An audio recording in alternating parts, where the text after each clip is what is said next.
Ika-23 Kabanata. Babala laban sa mga tagapagturo ng kautusan at sa mga Pariseo. Pagkatapos, nagsalita si Jesus sa mga tao at sa mga tagasunod niya. Sinabi niya, ang mga tagapagturo ng kautusan at ang mga Pariseo ang kinikilalang tagapagpaliwanag ng kautusan ni Moises. Kaya dapat ninyong pakinggan at sundin ang lahat ng itinuturo nila sa inyo. Pero huwag ninyong gayahin ang mga ginagawa nila, dahil hindi nila ginagawa ang mga itinuturo nila. Ipinapatupad nila sa inyo ang mahihirap nilang kautusan, pero sila mismo ay hindi sumusunod sa mga ito. Ang lahat ng ginagawa nila ay pakitang tao lang, at upang ipakita na napakarelihiyoso nila, nilalakihan nila ang kanilang mga pilakterya at hinahabaan ang laylayan ng kanilang mga damit. Mahilig silang umupo sa mga upuang pandangal sa mga handaan at mga sambahan. At gustong-gusto nilang batiin sila't igalang sa mga mataong lugar at tawaging guro. Ngunit huwag kayong magpatawag na guro, dahil lahat kayo'y magkakapatid at iisa lang ang inyong guro. At huwag ninyong tawaging ama ang sino man dito sa lupa, dahil iisa lang ang inyong ama, ang amang nasa langit.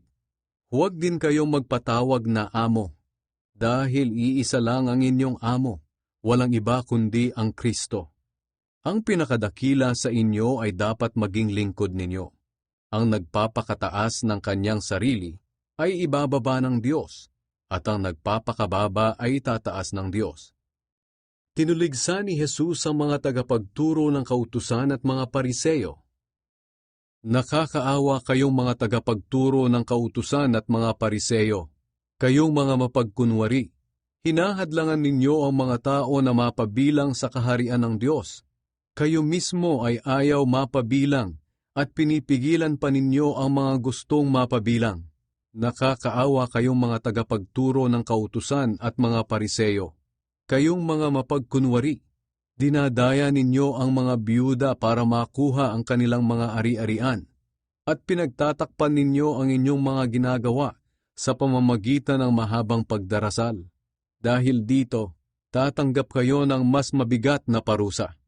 Nakakaawa kayong mga tagapagturo ng kautusan at mga Pariseo, kayong mga mapagkunwari. Nilalakbay ninyo ang dagat at lupa. Mahikayat lang ang isang tao sa inyong pananampalataya. At kapag may nahikayat na kayo, ginagawa ninyo siyang mas masahol pa sa inyo at mas karapat-dapat pang parusahan sa impyerno. Kaawa-awa kayong mga bulag na taga-akay. Itinuturo ninyo na kung manunumpa ang isang tao sa templo, hindi niya ito kailangang tuparin. Ngunit kung manunumpa siya sa gintong nasa templo, dapat niya itong tuparin. Mga bulag, mga hangal, alin ba ang mas mahalaga, ang ginto o ang templo na nagpapabanal sa ginto? Itinuturo rin ninyo na kung manunumpa ang isang tao sa altar, hindi niya ito kailangang tuparin. Ngunit kung manunumpa siya sa handog na nasa altar, dapat niya itong tuparin. Mga bulag, alin ba ang mas mahalaga, ang handog o ang altar na nagpapabanal sa handog? Kaya nga kapag nanumpa ang isang tao sa altar, nanumpa rin siya pati sa handog na nasa altar. Kapag nanumpa siya sa templo, nanunumpa rin siya pati sa Diyos na naninirahan doon.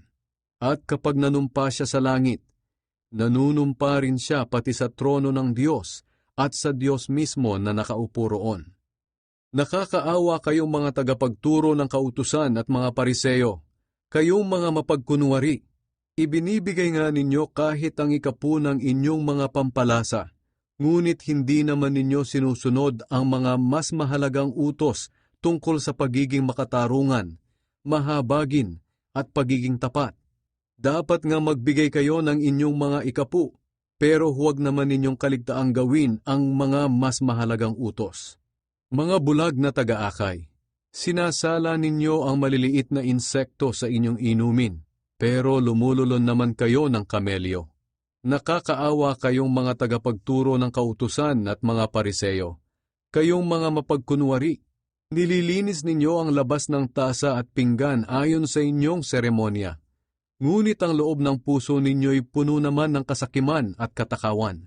Mga bulag na Pariseyo, linisin muna ninyo ang loob ng tasa at baso, at magiging malinis din ang labas nito. Nakakaawa kayong mga tagapagturo ng kautusan at mga Pariseyo, kayong mga mapagkunwari.